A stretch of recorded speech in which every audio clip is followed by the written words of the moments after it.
UK publishes details of unclaimed estates belonging to 58 dead Nigerians. The UK government has published a detailed list of 5,806 unclaimed estates, including those of 58 Nigerians. These estates fall under bona vacentia, meaning no valid claims have been made, making them property of the Crown. According to the latest update from the Treasury Solicitor on March 26, 2025, the listed estates belong to individuals who passed away without any heirs stepping forward. The list contains key details as names, birth and death dates, locations of death, marital status, and reference numbers.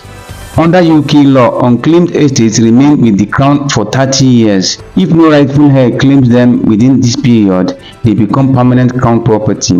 However, individuals who believe they are entitled to an estate can submit a claim through the UK government's bona vacentia division. To do so, they must provide legal documentation such as birth or marriage certificates providing their relationship to the deceased. The full list is in the description below. Nigerian Police Cooperative begins distribution of 5.5 million naira tricycle keke napep to officers on loan under welfare scheme. The Nigerian Police Cooperative Multipurpose Society Limited has begun distributing tricycles, commonly known as keke napep, to interested police personnel. This follows the recent introduction of Bulk Stocker Engineering Limited to officers as part of a welfare initiative launched by Inspector General of Police Aai'Lotta'Qua. According to a police source who spoke to Sahara reporters, the police cooperative is making the tricycle available to interested officers. On March 16th, Sahara reporters exclusively reported that a police wireless message dated March 12, 2025 from the Assistant Inspector General of Police (AIG) overseeing the Police Cooperative Society in Lagos notified all departments, commands and units about the initiative.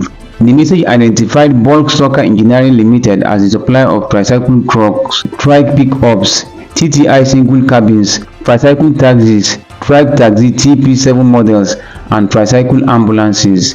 These vehicles are available on loan to interested officers at a cost of 5.5 million naira each. The loan repayment plan involves a monthly deduction of 90,000 naira over 60 months, with payment processed directly from recipients' salaries via the Integrated Personnel and Payroll Information System (IPPIS). Forms for the initiative will be available for collection at all cooperative shops, according to the message, which urged officers to treat the matter as important. Tricycles, popularly called keke napep, are a common model of commercial transportation in Nigeria. This initiative allows police officers to acquire them on loan, providing an additional income source and improving their financial stability. The Nigerian Police Cooperative was established in 1977 to enhance the welfare of its members. According to the first website, its mission is to be a leading cooperative movement that offers innovative welfare services to its members and the public. It aims to leverage modern internet technology and dedicated professionals both within and outside the police force to deliver high-quality welfare services. Established under Force Number 130, the cooperative is the largest in Nigeria and Africa, serving the welfare needs of police officers and their families. Bill to return Nigeria to parliamentary system skills second reading at House of Reps. On March 27, 2025, the Nigerian House of Representatives advanced a constitutional amendment bill to its second reading, aiming to introduce the parliamentary system of government in the country. This proposed change seeks to establish the office of the Prime Minister as the head of government and the President as the head of state. The bill is part of a broader constitutional review process, with the House considering multiple amendments to address various aspects of governance. Among these are proposals to create specific seats for women in the National Assembly and state houses of assembly, reduce the time frames for resolving pre-election petition matters, and review eligibility criteria for presidential, vice presidential, gubernatorial, and deputy gubernatorial candidates.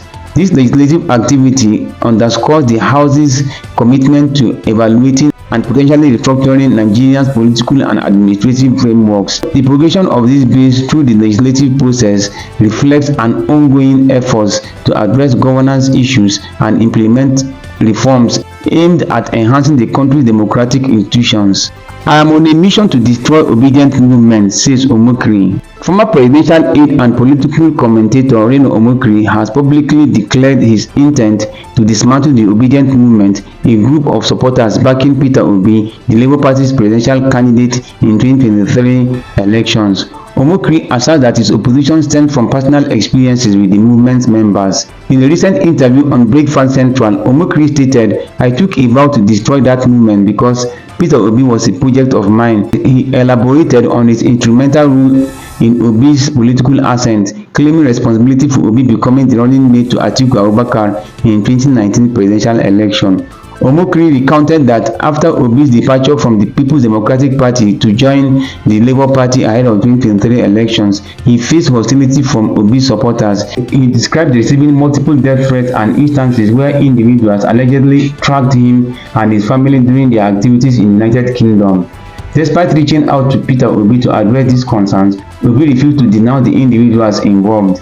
This perceived inaction led Omokri to commit to using his political influence to counteract the movement. The Obedient Movement has been a significant force in Nigerian politics, rallying substantial support for Peter Obi's presidential ambitions. Omokri's recent statements highlight the internal conflicts and challenges within political affiliations in Nigeria. 25-year-old man kills himself in Osun over hardship.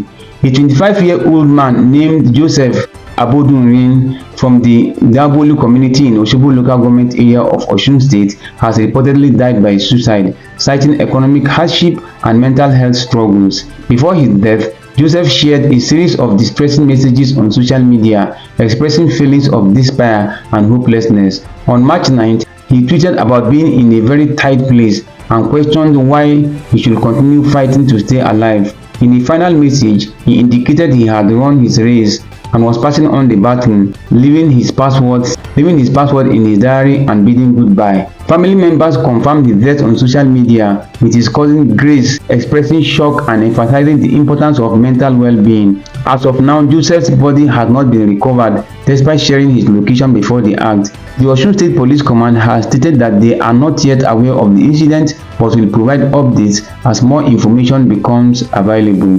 The tragic event highlights the critical importance of mental health awareness and support, especially during challenging economic times. If you or someone you know is struggling, please seek help from mental health professionals or support organizations. Follow for more.